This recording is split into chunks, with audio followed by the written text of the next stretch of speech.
Por dentro, quase toda peça de tecnologia é como um pequeno relógio que bate mais de 1 bilhão de vezes por segundo, gerando um pulso digital.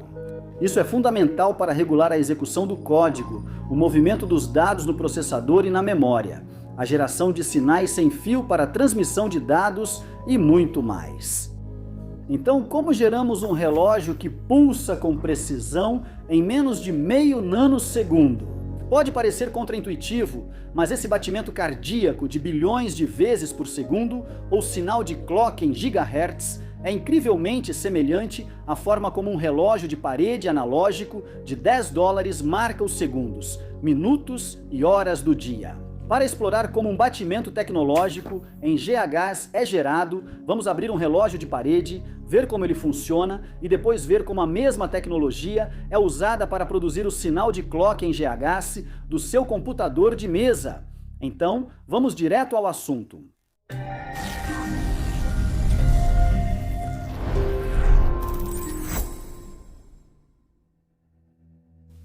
Dentro deste relógio de parede de $10, existem 5 sistemas únicos que permitem que ele funcione. O mais reconhecível é o conjunto de engrenagens feito com 8 engrenagens.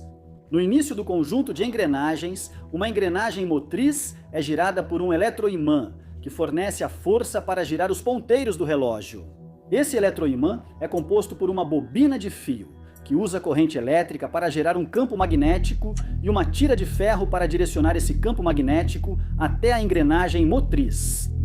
A cada segundo, o eletroimã muda de direção, fazendo com que o ímã dentro da engrenagem motriz gire 180 graus para alinhar seu ímã permanente com os campos produzidos pelo eletroimã. Portanto, a engrenagem motriz gira completamente uma vez a cada 2 segundos. A maioria das engrenagens no trem de engrenagens é composta por engrenagens duplas, cada uma com 2 engrenagens diferentes, uma sobre a outra. Para mover o ponteiro dos segundos, fixado no eixo central do relógio, passamos por uma redução de engrenagem de 12 para 48 e depois uma redução de 8 para 60, reduzindo assim uma rotação a cada. 2 segundos para uma a cada. 60 segundos. O ponteiro dos minutos também está montado em um eixo no centro e é acionado por uma redução de engrenagem de 8 para 64 até a engrenagem intermediária, seguido de 8 para 60 até o ponteiro dos minutos. E finalmente, o ponteiro das horas é acionado por uma redução de 15 para 45 até o intermediário e uma redução de 10 para 40 para produzir uma rotação a cada 12 horas. Como resultado, temos 3 eixos girando, nos quais os ponteiros do relógio estão montados, cada um girando em velocidades diferentes. A última engrenagem é usada para ajustar a hora, e curiosamente, essa engrenagem tem 13 dentes e gira uma vez a cada 69 minutos. Como diz o nome, a engrenagem de ajuste de hora gira diretamente o ponteiro dos minutos. No entanto, a engrenagem com o ponteiro dos segundos não se move porque as 2 partes da engrenagem composta deslizam devido ao alto torque necessário para girar o ponteiro dos segundos 52 vezes por rotação da engrenagem de ajuste de hora. Agora que já falamos sobre o trem de engrenagens, vamos mergulhar no oscilador de cristal de quartzo e ver o que faz esse relógio ser quase idêntico ao relógio digital do seu computador. Dentro deste cilindro de metal, há um diapasão de cristal de quartzo com fios impressos na lateral que percorrem as hastes até o exterior do invólucro metálico. Vamos focar em um único lado, com fios impressos à esquerda e à direita. Dentro do quartzo, há uma rede cristalina de um silício para cada 2 átomos de oxigênio, que formam uma rede de ligações covalentes, com os elétrons sendo mais atraídos pelo oxigênio devido à sua eletronegatividade. Quando você corta uma fatia de quartzo em uma direção específica, é possível ver seções repetidas de uma rede cristalina com uma organização hexagonal de oxigênio e silício. Quando uma carga negativa é aplicada aos fios impressos, um campo elétrico é direcionado para a rede cristalina. E os átomos de oxigênio carregados negativamente são empurrados para longe, enquanto o silício carregado positivamente é puxado em direção ao fio. O movimento combinado de todo o oxigênio se afastando e do silício se aproximando do fio resulta em um alongamento da rede cristalina. Por outro lado, quando uma carga positiva é aplicada, o oxigênio se move em direção à carga positiva e o silício se afasta, e como resultado, a rede cristalina encolhe em comprimento. Esse alongamento e encolhimento ao longo do comprimento da rede cristalina, chamado de efeito piezoelétrico, faz com que o braço deste diapasão se mova para frente e para trás. Como mencionado antes, quando uma voltagem é aplicada, o diapasão se alonga e se curva para fora. E quando a voltagem é desligada, o quartzo retorna para trás. O cristal oscila para frente e para trás, criando voltagens positivas e negativas, com a frequência de oscilação dependendo da orientação da rede cristalina, assim como do formato e das dimensões do cristal cortado. O objetivo de ter duas hastes é criar um modo vibracional em que as hastes vibram e ressoam juntas enquanto a base não se move. Frequentemente, os fabricantes adicionam pequenas quantidades de metal nas extremidades do cristal para ajustá-lo à frequência desejada. No entanto, para fazer com que um cristal oscile continuamente, uma tensão variável precisa ser aplicada repetidamente aos fios nas hastes. Especificamente, essa tensão precisa coincidir com o movimento do cristal, de modo que o pico da tensão positiva esteja alinhado com o movimento do cristal, em uma direção e o oposto quando o cristal se move na outra direção. É como empurrar uma criança em um balanço quando ela está no ponto mais baixo, mas em ambas as direções. Para fazer isso, usamos um circuito integrado com um inversor para formar um circuito de realimentação e dois capacitores para ajudar na temporização da tensão do inversor e do circuito de realimentação, assim produzindo um movimento ressonante no cristal. Esse circuito é difícil de explicar totalmente, mas aqui vai uma forma de pensar sobre ele. Um inversor por si só inverte a entrada de 1 para uma saída de 0 e vice-versa. No entanto, se conectarmos a saída de um inversor de volta à sua própria entrada, dependendo do design físico do inversor, a saída vai alternar continuamente entre 1 e 0 a cada poucos picosegundos por ciclo. E se adicionarmos o diapasão de cristal e os capacitores no caminho do circuito de realimentação, então a alternância entre 1 e 0 e vice-versa é regulada pela geometria e pelo movimento dos braços do diapasão do oscilador de cristal e pelo carregamento e descarregamento das cargas em ambos os capacitores. Para este relógio de parede, o tempo necessário é de 30,52 microsegundos por ciclo, resultando em 32.768 ciclos por segundo. O sinal é então enviado para outra seção no circuito integrado, onde um contador binário conta cada ciclo. E após 32.768 ciclos, o que leva 1 segundo, um sinal é enviado ao controlador eletromagnético, dizendo para inverter a direção do eletroimã.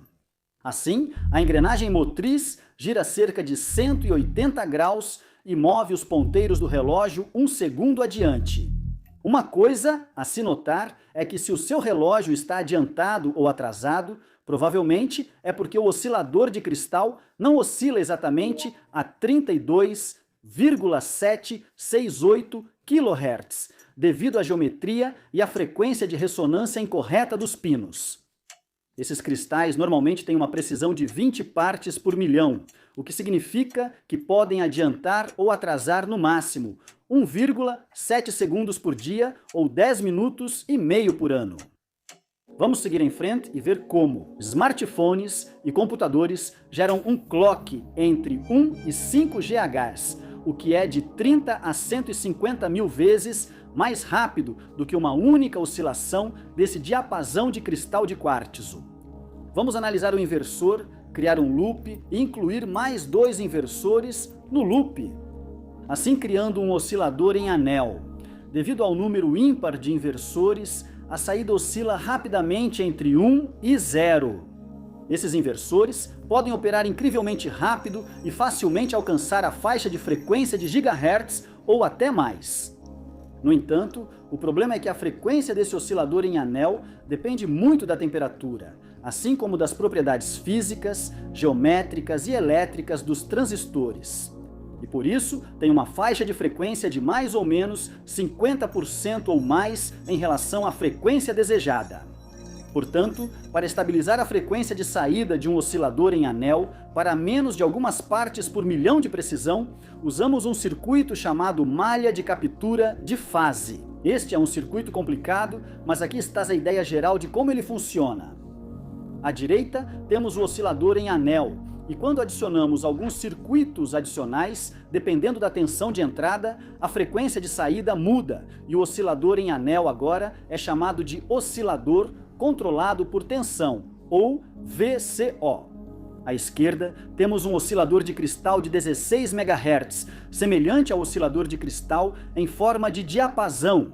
Mas ao mudar a geometria do cristal e colocar eletrodos na parte superior e inferior, obtemos um cristal com uma frequência de ressonância mais alta. E novamente, esse cristal é colocado em um circuito de realimentação próprio para produzir uma frequência de ressonância estável. No meio, há um comparador de frequência e fase que gera um sinal igual à diferença entre o cristal e o oscilador controlado por tensão. Em seguida, um integrador pega a saída do comparador de fase e a transforma em uma tensão constante, usando-a para controlar o oscilador de anel controlado por tensão. Por fim, essa frequência é realimentada no comparador de frequência e fase. E assim, o circuito de realimentação fará com que o oscilador de anel iguale e seja idêntico à saída do circuito do oscilador de cristal de 16 MHz. No entanto, como queremos obter, por exemplo, um sinal de 2,4 GHz, que é 150 vezes maior que o do oscilador de cristal de 16 MHz, adicionamos um divisor de frequência ao circuito de realimentação.